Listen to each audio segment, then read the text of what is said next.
Pierwszy poranek w Laosie. Jesteśmy na wiosce, której nazwy nawet nie pamiętam. Kiedy szukaliśmy tego noclegu, w głowach mieliśmy jedno zdanie. Nie tak to miało wyglądać. Ale czy na pewno nie tak? Los tak zdecydował, że wylądowaliśmy właśnie w tym miejscu. Na początku bez internetu. Pięknie spędzone godziny bez używania telefonu. Poznaliśmy tutaj sporo osób. Duża część ludzi była ciekawa nowych przybyszów.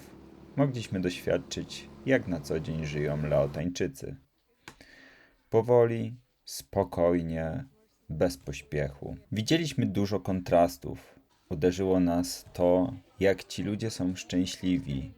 Jak niewiele trzeba, żeby się uśmiechnąć i cieszyć z tego, co się posiada. Czuliśmy, jakby czas się zatrzymał.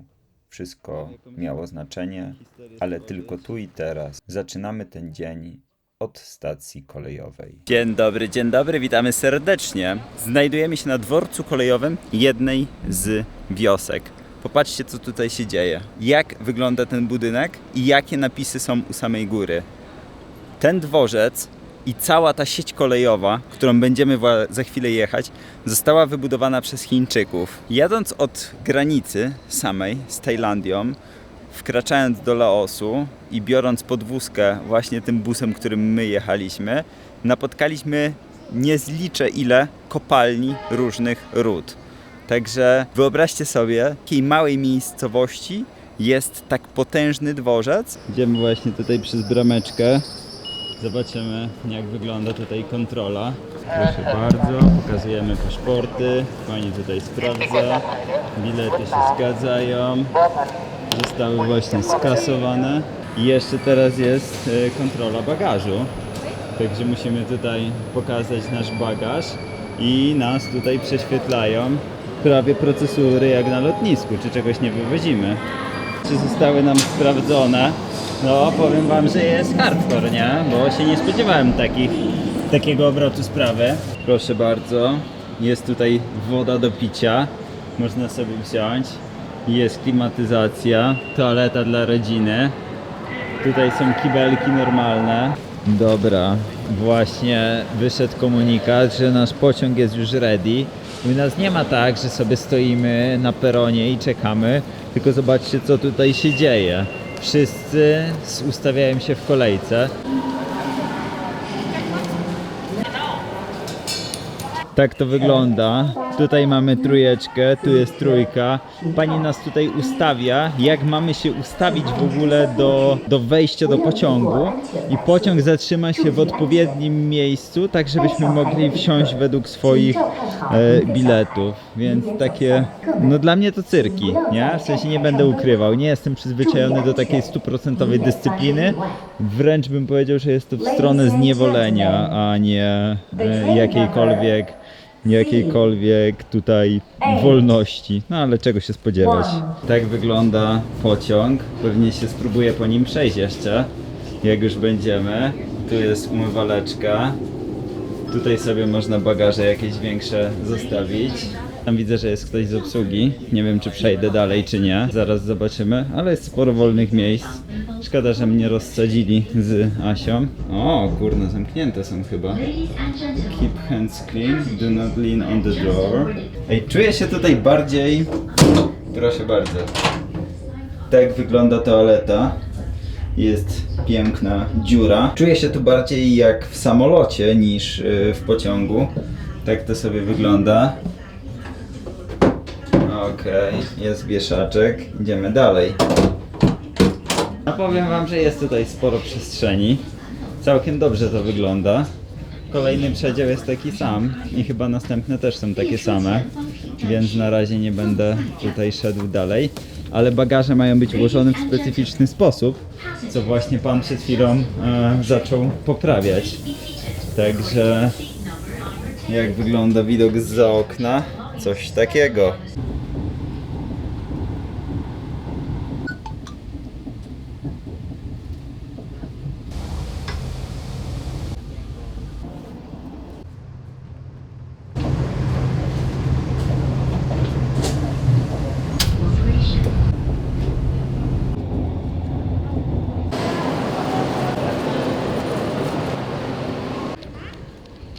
Idziemy kupować bilet i płacimy 80 batów za głowę. Także yes, 70,000. but we pay with bat. Okay, but it's okay.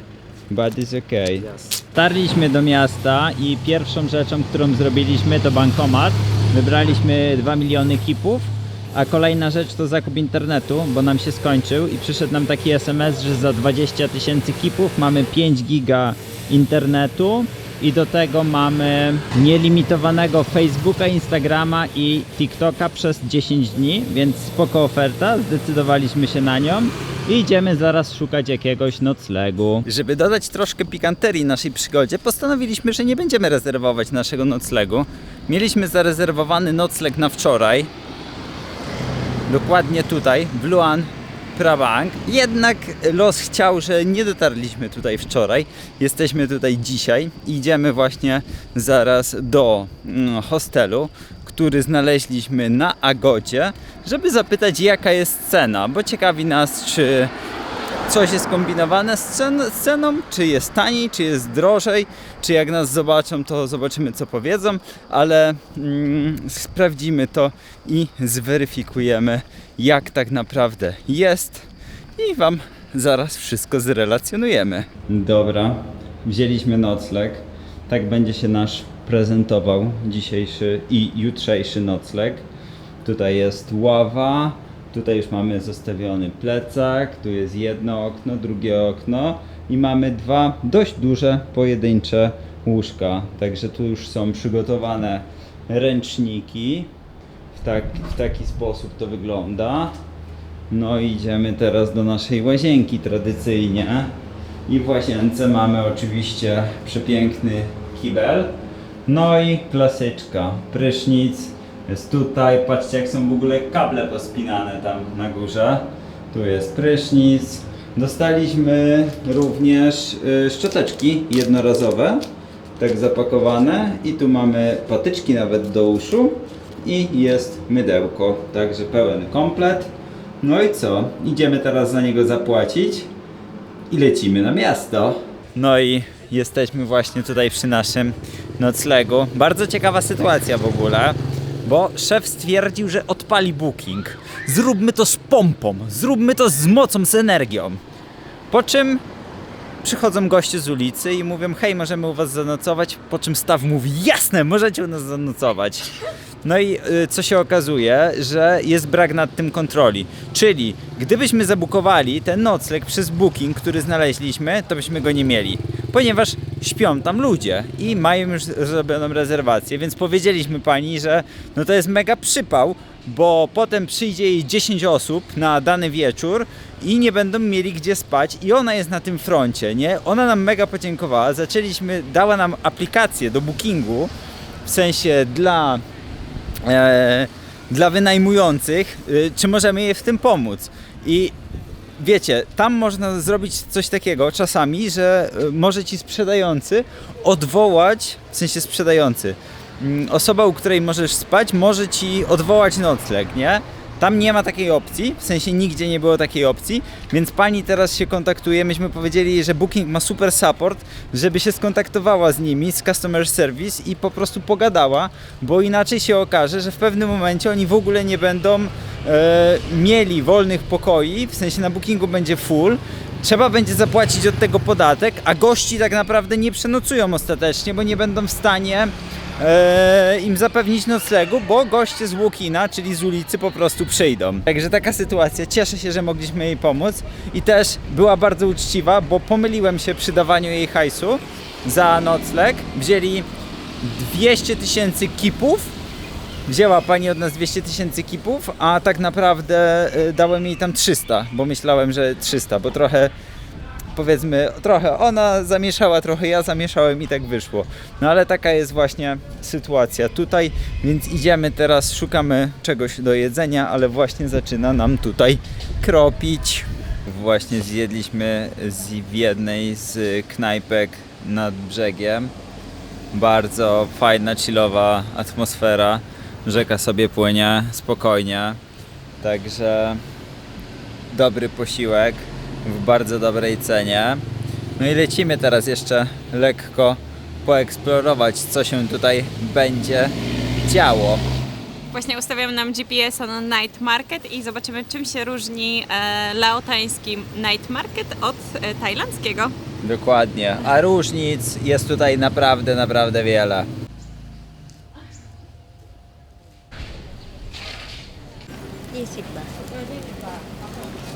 Dobra, dotarliśmy na lokalny targ. Za mną znajduje się cała ulica, gdzie można kupić sobie jedzenie.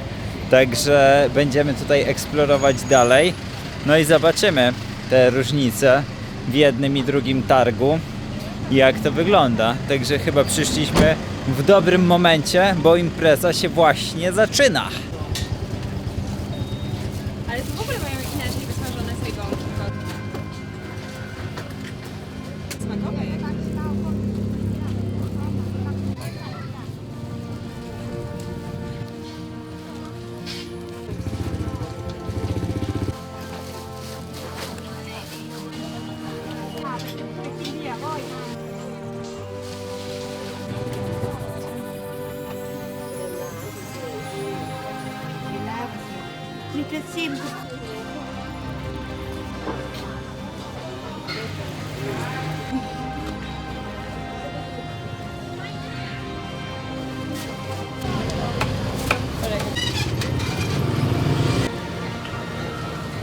Jesteśmy w trakcie odwiedzin marketu i muszę wam powiedzieć jedną rzecz, że to, co rzuciło mi się w oczy, to przede wszystkim pracujące tutaj dzieci.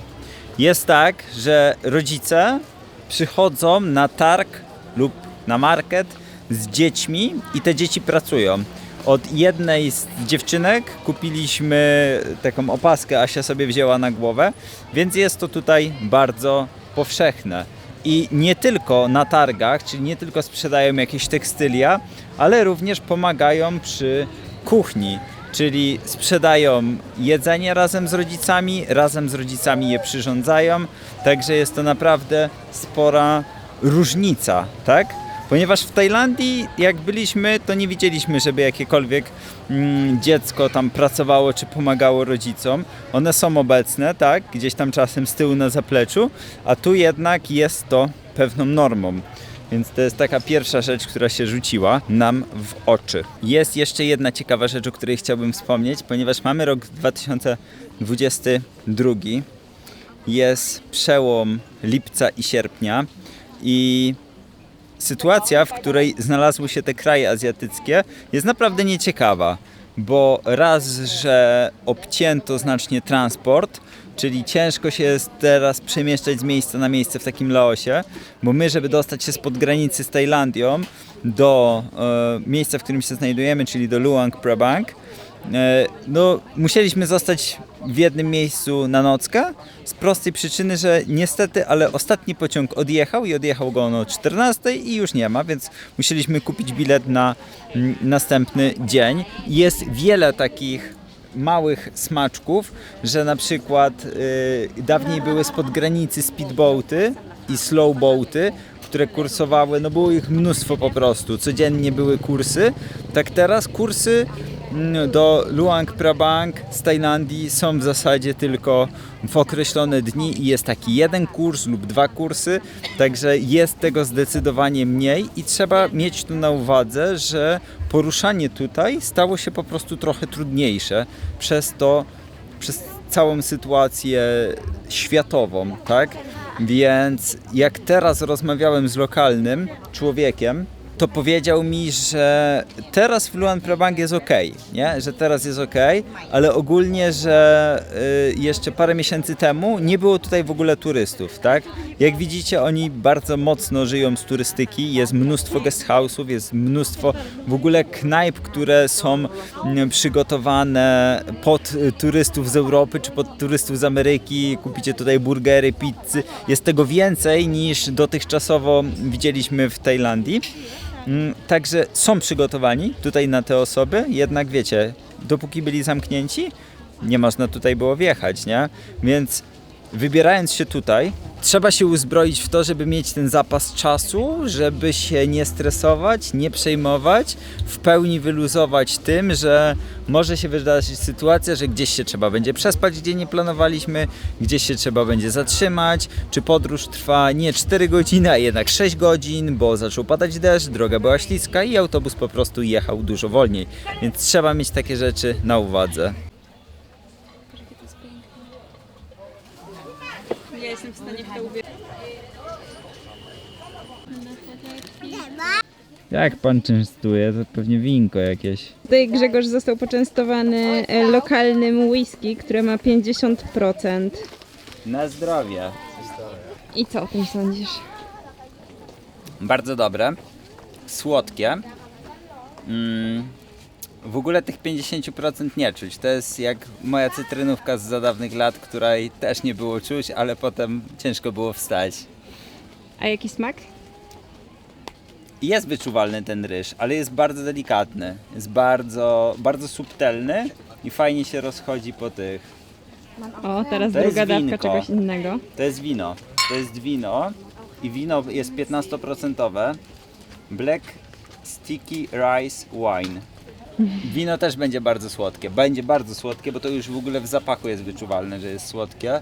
I ma taką poświatę, wręcz fioletową jak denaturat. Bardzo dobre w smaku.